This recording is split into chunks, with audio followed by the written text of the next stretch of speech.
Happy New Year.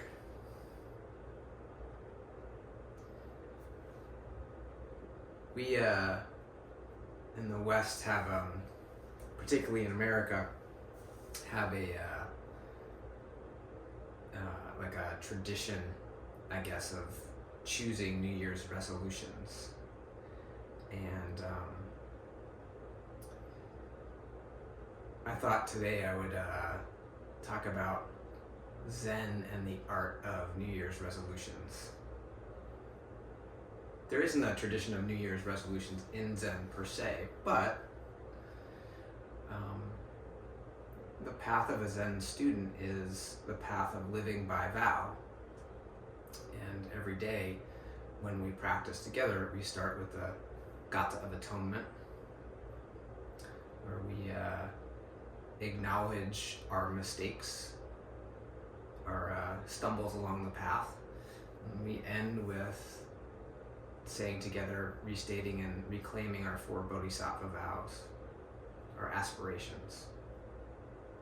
And built into the vows is the knowledge that we're infallible human beings and we're going to fall short.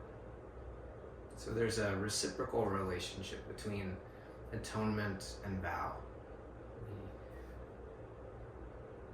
say what we want to be about in our lives, publicly state that we're going to live the life of Bodhisattva, knowing that we will make mistakes and fall short. And so then, of course, we acknowledge our shortcomings and restart. I remember a conversation I had with a Sangha member who passed away a few years ago, named Carl. I know some of you remember Carl. I loved Carl. He was a wonderful man. He was sort of a curmudgeonly old, crusty Baltimore guy who was really blunt about things, but he was also just incredibly generous, incredibly dedicated to practice. Just a fantastic person. He was also very open about his shortcomings as a human being and as a Buddhist practitioner. So we were talking about the precepts, and he was telling a story about before he decided to study the precepts and was received the precepts in the Jukai ceremony. He was talking to his kids about his intention to receive the precepts, and he was, his kids were asking, like, what are these precepts? And he's saying, no, one is to not indulge in anger, and another one is not to, use intoxicants. And his kids stopped and said, whoa, hold on a minute. You're always cursing and angry and drink beer every night. You're gonna commit to this? And Carl smirked, and he told them, yeah, if I was good at that stuff, I wouldn't need to be a Buddhist. And I just love that.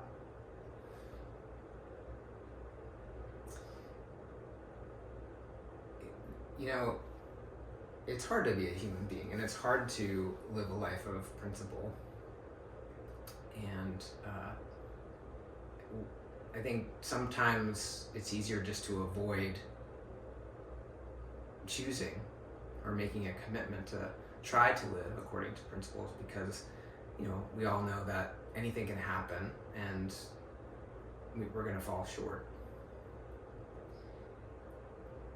And this is where I think most people run into problems when they try to make radical changes in their life, fundamental changes in their life. So the problem with these New Year's resolutions that people make is they choose a goal. I'm going to work out 5 times a week, every week for the rest of the year, or I'm going to totally eat differently, and they're usually goals that are very self-centered and about socially constructed ideas of what it means to be a good person. But I'll put that aside for a minute. But where people fall short is that, inevitably something will happen. You'll get sick, or you'll be distracted, or there'll be something more important to do, or there'll be some unexpected stressor or responsibility, and the habit you're trying to form gets interrupted, and then things just kind of fall apart. There's no real accounting for that being the reality of things, and no sort of real practice for getting back into the pattern, recommitting. That's one of the things I really appreciate about our practices. Repentance and vow are, really integral to our lives as students. We commit to something, we know we're going to fail at it, and then built into it is a way of getting right back into the pattern. Repentance in Buddhism is sort of interesting. There's kind of two aspects to it.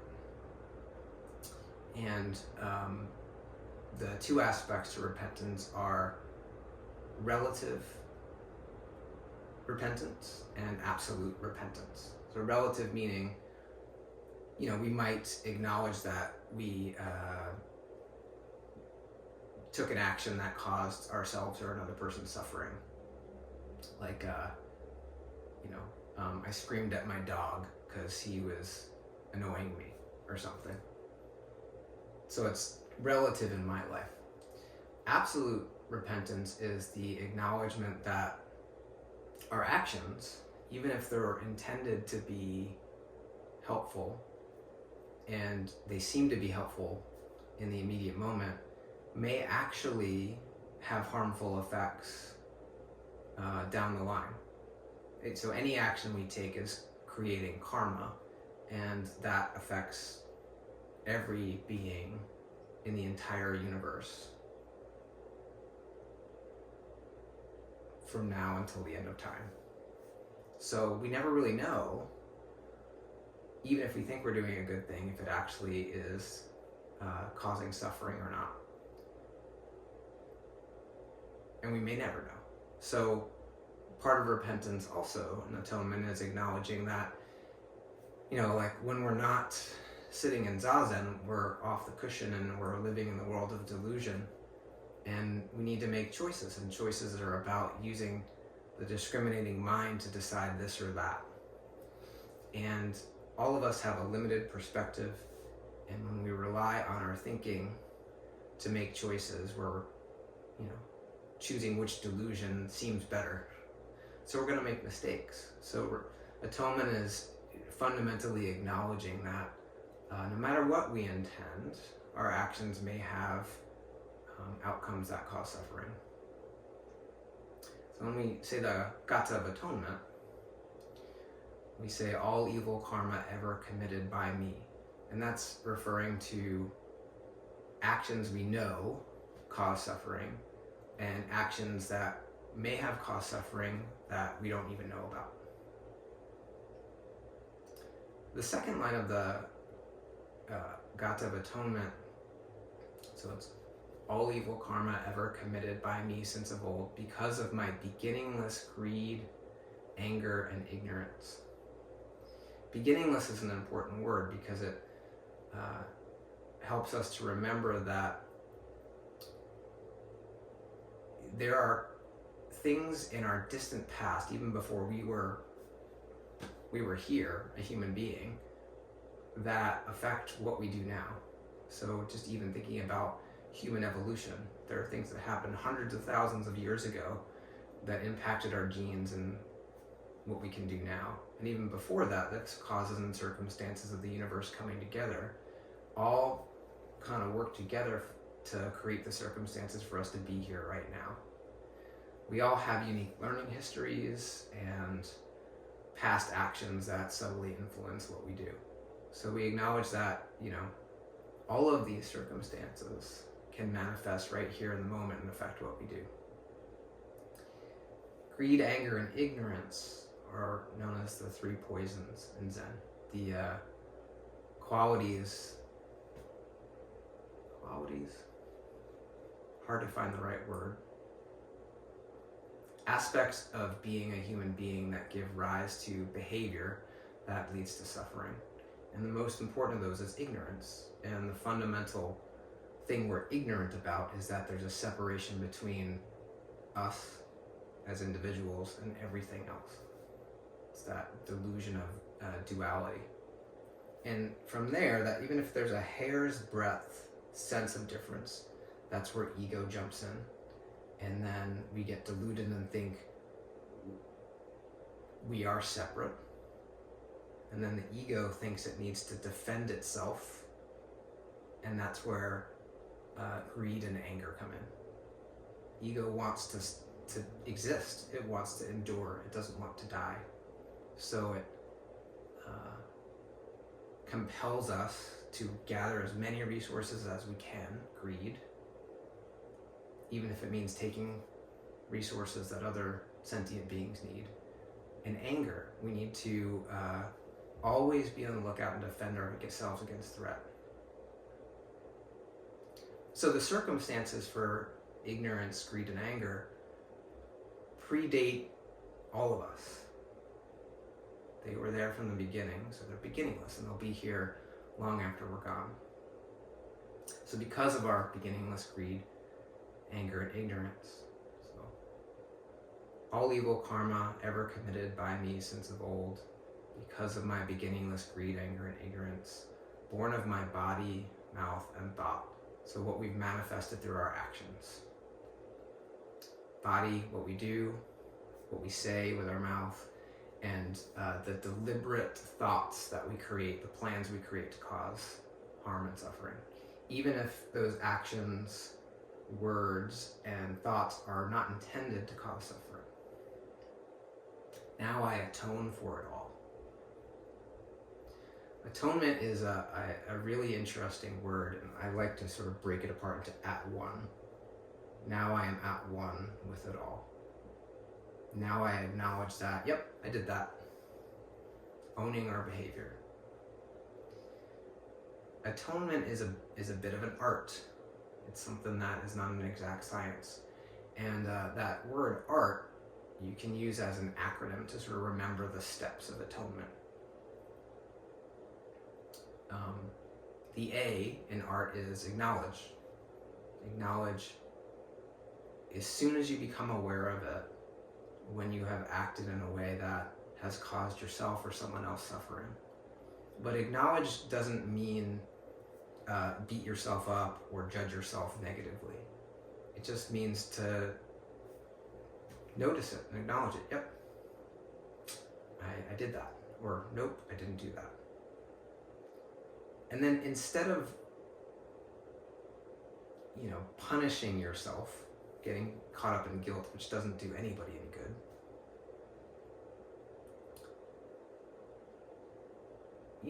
move right to the second part, the R in art, which is to restate your vows, to restate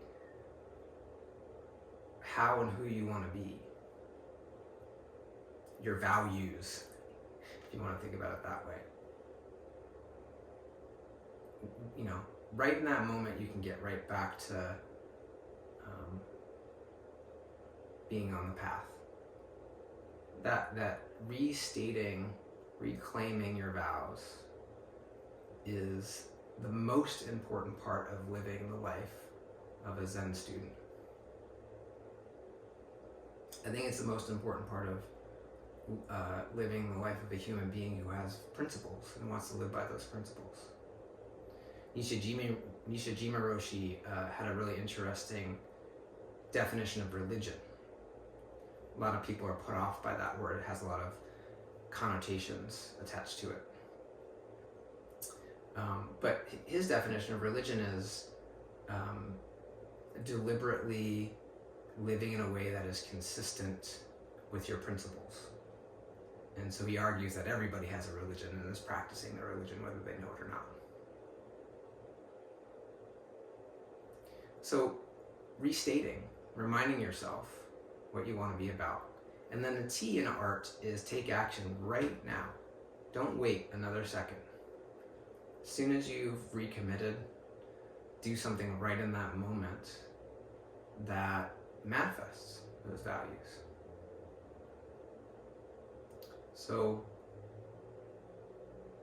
go back to my example of yelling at my dog, which I've done plenty, more than I wish I have. When I yell at my dog because I'm annoyed at him, in that next moment, I'll remind myself, I don't want to be a person who yells at his dog, because Clancy likes to eat bunny poop on the ground. That's just, I guess it's delicious to him. He's not trying to do anything wrong, but I find it annoying. And I remember what kind of person I want to be when it comes to being a dog owner. And then right in that moment, a lot of times if I yell at Clancy, and I'm getting better at not yelling at him, thankfully, I'll look him in the eye and say, I'm sorry, buddy, and I'll pet him. And I'll get right back to trying to be the best dog owner I could be. So, repentance and living by vows and art. And it entails making mistakes. When we make mistakes, there's a way to get back to just living as an imperfect human being according to what's most important. That's acknowledging you've acted or not acted in a way that's consistent with your vow. Restating and reclaiming those vows right in that moment. And then immediately just getting back to taking action in accordance with how you want to be. So I think that Carl probably would think that was too cute and elegant. And I think he probably said it in his actions and sort of the way that he only could, to say it in a blunt way. That we're probably all Zen students because we need to be. If we were just naturally good at not causing ourselves or others suffering, we wouldn't need to practice the way. But thankfully, 2,600 years ago, somebody decided that they would sit down and try to figure out how to live in this world of delusion. And they passed along some pretty straightforward principles that we can all practice as as fallible human beings in this world of delusion. And we maintain that practice as best we can. And when we mess up, we atone for it and restart. So there you have it, Zen and the Art of New Year's Resolutions.